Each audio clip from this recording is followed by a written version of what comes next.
The silver market just sent a signal that Wall Street is desperately trying to ignore. And if you don't understand what it means, you're about to get caught in a trap that could destroy your wealth. I'm going to show you exactly what happened while Western markets were closed, why it's significant, and what action you need to take immediately. Before we dive in, smash that subscribe button and hit the notification bell. The information I'm sharing isn't being covered anywhere else. Drop a comment right now and tell me if you own precious metals or if you're still sitting in cash. During the holiday season, while you enjoyed festivities, something remarkable occurred. Western trading floors sat empty and dormant, yet across the Pacific, the Shanghai Gold Exchange, Earth's largest physical silver marketplace, documented a transaction that should concern everyone. Physical silver exchanged hands at $82 per ounce. This wasn't theoretical. This wasn't derivatives. Actual metal transferred ownership at that figure. Meanwhile, every Western screen displayed $74.87. Kitco showed it. Bloomberg confirmed it. Your investment platform agreed. A $7 chasm existed between Shanghai's reality and Western perception. This divide will either create fortunes or obliterate portfolios completely. Before proceeding further, understand this clearly. Nothing presented constitutes investment guidance. You bear full responsibility for financial choices. Conduct independent investigation. Consult qualified experts. Never risk funds essential for survival. My purpose involves revealing market mechanics obscured from public view. Why does this $7 discrepancy exist? Most investors misunderstand precious metals operations. These markets function continuously, but not uniformly. The COMEX in New York dominates price discovery for silver. Futures trading establishes benchmark values. Christmas Day shut down COMEX completely. London's LBMA closed simultaneously. For 36 consecutive hours, Shanghai stood alone as the sole major venue actively exchanging physical silver. During that window, absent Western banking interference, absent algorithmic suppression, absent typical paper contract manipulation, genuine physical silver pricing emerged naked and undeniable. $82. That represents real cost when acquiring actual metal, not shuffling contracts electronically. Consider Monday's opening bell. That $7 void must resolve somehow. Two paths exist, both carrying massive implications. Should Western quotations surge $7 upward matching Shanghai, every trader positioned against silver faces margin liquidation. Forced purchasing on enormous scale could potentially drive silver toward $90 or beyond within hours. However, the alternative scenario destroys wealth. If COMEX launches with massive paper contract dumping, if major commercial institutions flood markets with selling pressure forcing quotations downward, Shanghai must follow. Everyone who purchased physical metal in China at $82 suddenly holds inventory worth less than purchase price. That's the Monday danger. You won't identify which direction the gap closes until reaction becomes impossible. This $82 Shanghai print wasn't random occurrence. Pressure built for months, approaching critical breaking point. Silver gained 158% throughout 2025, the largest annual increase since 1979. We're witnessing the biggest movement in 46 years. This transcends typical bull markets. Fundamental market architecture is shifting. Physical supply collapsed entirely. Shanghai Futures Exchange warehouses currently store merely 531,000 kilograms of silver. That's the lowest stockpile witnessed across a decade. The U.S. Mint exhausted silver coin inventory. The Royal Canadian Mint cannot maintain silver bar availability. Dealers throughout North America operate under allocation for weeks, literally unable to obtain metal for customer sales regardless of demand. Industrial purchasers cannot cease buying silver. Solar panel manufacturers require it. Electric vehicle producers depend on it. AI data center construction demands it. These corporations cannot postpone purchases awaiting lower quotations because delays halt production completely. Economists label this inelastic demand. When silver traded at $30, Tesla acquired it. At $50, purchases continued. At $75, acquisition accelerated. At Shanghai's $82, buying intensified further because these companies recognize something critical. Supply won't return. Within 1 week, January 1st, 2026, brings China's most restrictive silver export regulations in modern history. Any enterprise selling silver internationally must demonstrate annual production capacity exceeding 80 tons. Most smaller refineries and merchants cannot satisfy that threshold. Complete lockout from export markets results. The outcome is straightforward and alarming. Chinese silver remains in China. Global supply just decreased 70%. China controls 70% of worldwide refined silver production. When export restrictions activate, remaining nations compete for leftover 30%. That fraction already serves existing contracts, industrial commitments, and governmental reserves. Nothing remains for retail purchasers. Nothing exists for individuals who awaken January 2nd deciding to acquire silver. When observing Shanghai's $82 quotation, you're not seeing a bubble. You're witnessing early price discovery in a market recognizing supply disappearance. Western markets haven't incorporated this reality because Western markets were dark. Shanghai operated fully aware, revealing silver's actual cost when alternative sources vanish. Understanding Monday's potential violence requires grasping a technical concept, backwardation. Normal commodity markets price futures higher than spot. This makes logical sense. Agreeing to deliver silver 6 months forward costs more than today's price due to storage, insurance, and financing expenses. That premium for future delivery, called contango, represents normal market conditions. When markets enter backwardation, everything reverses. Spot price for immediate delivery exceeds futures pricing. That's abnormal. That signals extreme stress. People willingly pay more for silver today than for promises of silver 6 months forward. They distrust the promise. They doubt silver will actually exist in 6 months. Silver remained in backwardation throughout China for weeks. Despite $7 premium over COMEX futures, buyers continued paying. They pay $80 for silver held immediately rather than $75 for potential March delivery. That reveals everything about confidence levels. The physical market distrusts paper market delivery capabilities. Circumstances grow suspicious. Thanksgiving night, November 28, 2025, CME Group, operating the COMEX Futures Exchange, experienced what they termed a cooling system failure at their Illinois data center. Silver futures trading halted exceeding 11 hours. 11 hours during a massive rally. They attributed it to air conditioning malfunction. That identical morning, the Federal Reserve executed an emergency repo operation, injecting $24.4 billion liquidity into the banking system, $24 billion on the Friday following Thanksgiving, one of the year's quietest trading sessions. Why? Banks needed immediate cash covering margin calls. Market speculation suggests a large Asian buyer, probably Chinese, ordered massive physical delivery from COMEX, and the exchange couldn't fulfill delivery. So they shut down markets, arranged emergency calls, secured emergency liquidity, and reopened 11 hours later, blaming cooling systems. Whether accurate or not, the fact this scenario seems plausible reveals system fragility. Futures markets assume most contracts settle through cash, not metal delivery. If excessive physical delivery demands emerge, the entire system fractures. Thanksgiving night nearly witnessed that fracture. 1 month passed since that event. Silver climbed from $60 to $75 in the West and $80 in Shanghai. Pressure intensified, inventory declined further. We're approaching Monday morning where Western traders observe that $7 gap and make instant choices. Do they chase prices higher? Attempt shorting it downward? Panic? Here's my projection. COMEX opens with violent upward gap. Silver rips towards $78 or $79 within the first trading hour as algorithmic systems reconcile Shanghai pricing. That triggers cascading buy stops and short covering, pushing us toward $82 in New York by midday Monday. Once the West officially acknowledges $82 as genuine pricing, we don't stop there. We push toward $85, then $90, because industrial buyers who waited hoping for pullbacks realize the pullback never arrives. But here's the danger. If I'm incorrect, if commercial banks possess sufficient power smashing prices back down, if they dump enough paper contracts forcing a sell-off, then everyone who bought at $80 in Shanghai holds underwater positions. Everyone purchasing the gap up Monday morning gets stopped out and loses money. That's the hazard. You're betting the physical market wins. You're betting the paper market finally lost control. If wrong, you get crushed. What should you do? If you already own physical silver, do nothing. Hold. This isn't selling time.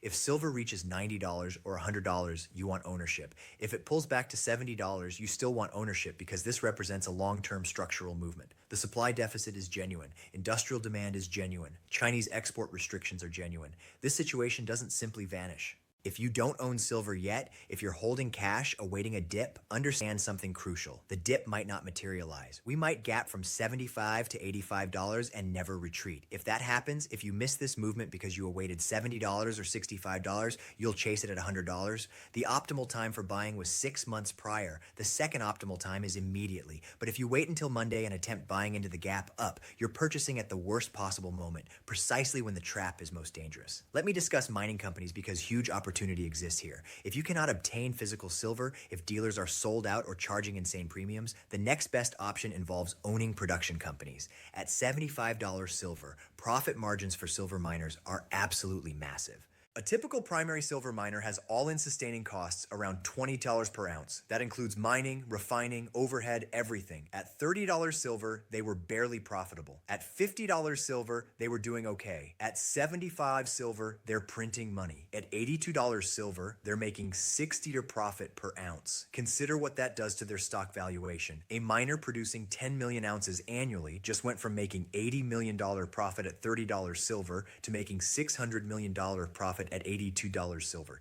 That's a 7 times increase in earnings. But have their stock prices increased 7 times? No. Most have doubled or tripled, but they haven't repriced to the new reality yet. The market remains skeptical, still waiting to see if this price is real. But once Monday morning's gap confirms that $82 is the floor, once the West admits Shanghai is correct, those mining stocks are going to explode.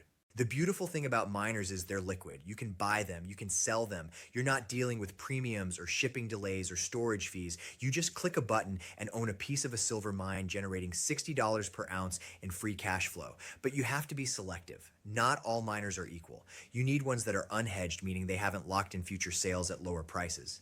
You need ones in safe jurisdictions because if silver hits $100, governments will start talking about windfall taxes or nationalization. And you need ones with low debt because high leverage works both ways. If silver pulls back, leveraged miners get destroyed. Now let's discuss what happens if I'm correct. If silver gaps up Monday and holds above $80, what comes next? I think we're looking at a 3-stage movement. Stage 1 is gap fill and confirmation. That's Monday through Wednesday. We gap from $75 to $80, maybe $80. We consolidate and hold. The shorts cover, algorithms recalibrate. By Wednesday, $80 is the new floor. Stage 2 is industrial panic. That's the remainder of December into January. Chinese export restrictions go live. Supply tightness becomes undeniable. Industrial buyers who thought they could wait start placing orders at any price. We grind from $80 to $90, then $90 to $95. This stage is slower, not a panic spike, just relentless buying with no sellers. Stage 3 is public mania. That's when silver breaks $100 and makes the front page of every financial news site. That's when your uncle, who hasn't thought about silver since 2011, calls asking if he should buy. That's when ETFs see massive inflows. That's when momentum traders pile in, and that's when we go from $100 to $120, maybe $150 in weeks. But here's the thing about stage 3. By the time it happens, you're not buying anymore. You're selling, or more accurately, you're swapping. You're taking your silver and trading it for something productive, real estate, a business, or gold at a favorable ratio. You're not selling it for dollars because by the time silver's at $150, the dollar is in free fall. That's why silver is at $150. You don't trade the hardest asset for the softest currency. You trade it for another hard asset. The gold to silver ratio right now is about 60 to 1. That means it takes 60 ounces of silver to buy 1 ounce of gold. Historically, that ratio has gone as low as 15 to 1 during silver manias. If we get back to 30 to 1, which I think is very possible, you can swap your silver stack for twice as much gold as you can today. That's the trade. You ride silver up, swap into gold at the peak, preserve your wealth without ever touching fiat currency. Now, let's talk about the elephant in the room. What will the government do? Because make no mistake, if silver goes to $100, if it disrupts industrial supply chains, if it creates a financial crisis for banks that are short, the government will intervene. They have to. They can't let a commodity market blow up the derivatives complex. So what tools do they have? First, they can raise margin requirements on futures contracts. They've done this before. In 1980, when the Hunt brothers tried to corner the silver market, COMEX raised margins to 100%. You had to put up the full value of the contract just to hold the position. That killed the rally and forced liquidation. They'll do it again if necessary.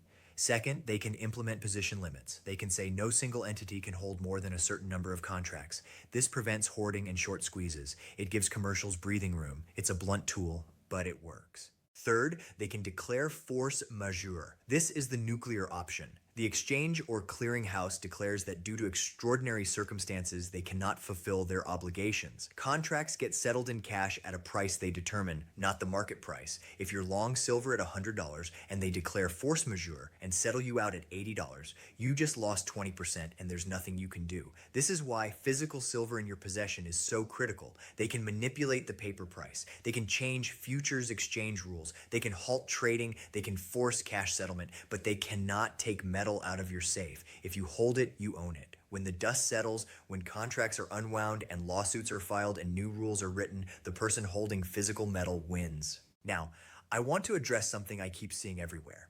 People asking, should I wait for a pullback? Should I wait for silver to come back down to $70 or $65 before buying? I understand the logic. Nobody wants to buy the top. Nobody wants to buy at $82 and watch it drop to $70. But here's what you're not considering. What if it doesn't pull back? What if Monday gaps up and we never see $75 again? Think about it. Shanghai's price is $80. Western price is $75. That gap has to close. It closes by Shanghai coming down or New York going up. If you're waiting for a pullback, you're betting Shanghai comes down. You're betting Chinese buyers suddenly lose interest. That industrial demand evaporates. That export restrictions don't matter. Do you really think that's happening? Or is it more likely New York catches up to Shanghai? That Western traders wake up Monday and realize they've been wrong, that the paper price has been suppressed, that the real price is $82 and going higher. If that's what happens, and I think it is, then waiting for a pullback is the same as waiting to miss the move entirely. Let me tell you what happened in 2020. Silver was trading at $12 in March of 2020. Refineries shut down because of COVID. Physical premiums exploded. You couldn't buy a silver eagle for less than $25 even though spot price said $15.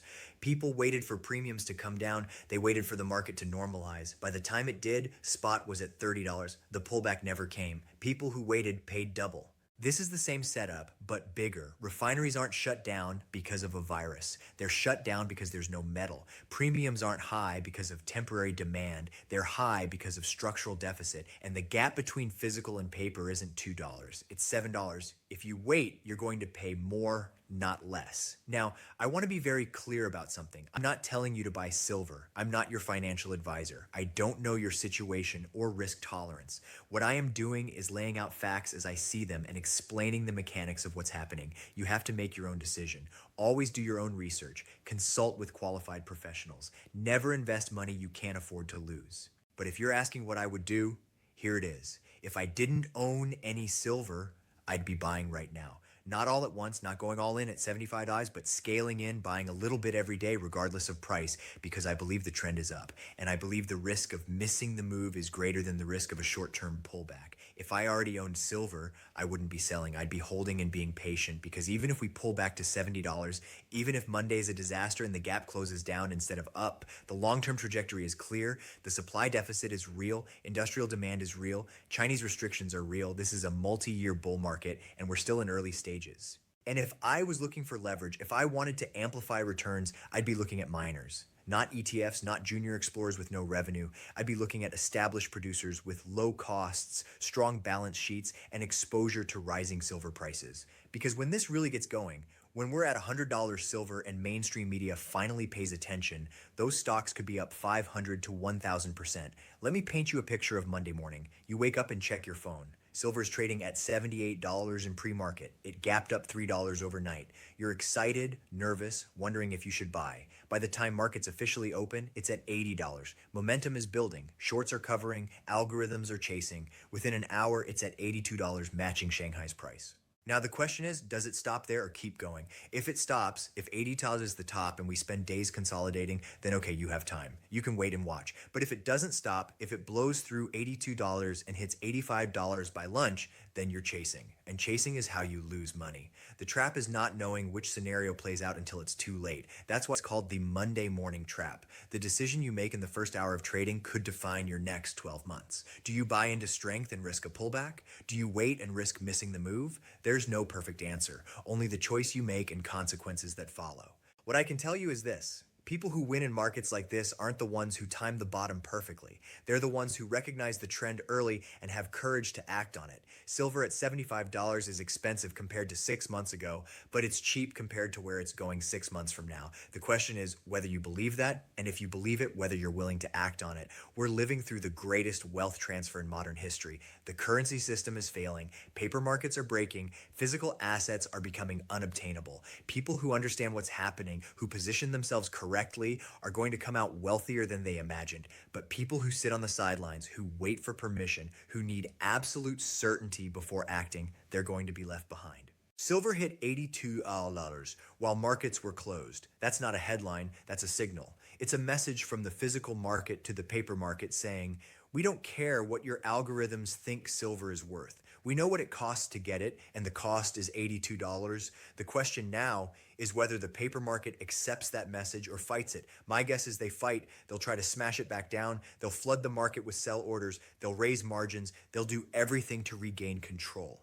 But I don't think it works this time. Physical demand is too strong. Supply deficit is too severe. Chinese restrictions are too binding.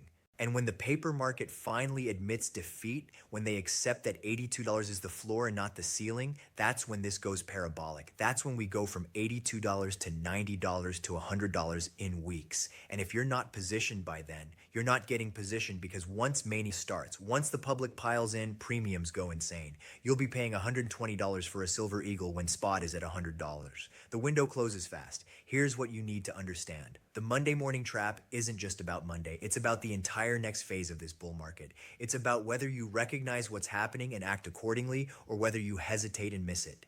People who bought at 25 and held through volatility are sitting on 300% gains. People who waited for a pullback that never came are still waiting. Don't be the person still waiting when silver is at $150.